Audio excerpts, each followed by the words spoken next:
Israel, আমি ইসরায়েলকে বলি প্রধানত মার্কিন যুক্তরাষ্ট্রের একটা মিলিটারি আউটপোস্ট, একটা সামরিক আউটপোস্ট হিসাবে মধ্যপ্রাচ্য ইসরায়েলের কে সেখানে দাঁড় করানো হয়েছে।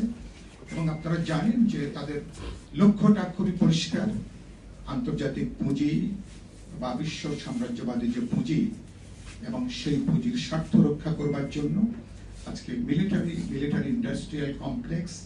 তাদের সাথে যুদ্ধ, আগ্রাসন, জবরদখল, এটা তার একবারে ওতপ্রোত একটা অংশ। ফলে গোটা তারা একদিকে যেমন আফ্রিকাকে, ল্যাটিন আমেরিকাকে তারা নতুন ভাবে তারা দখলদারিত্ব কায়েম করবার একটা তৎপরতা দেখি নানাভাবে, গোটা আরব দুনিয়াকে তার মানচিত্র পরিবর্তন করবার জন্য বাস্তবে তারা ইরান, যারা আরব দুনিয়ার মধ্যে একমাত্র এখন প্রতিবাদী বা প্রতিরোধের শক্তি দাঁড়িয়েছে এই মার্কিন এবং ইসরায়েলি এই অশুভ চক্রের বিরুদ্ধে, তাদেরকে তারা বিনাশ করবার জন্য তাদের যে অন্যায় যুদ্ধ সেখানে তারা যেটা করছে।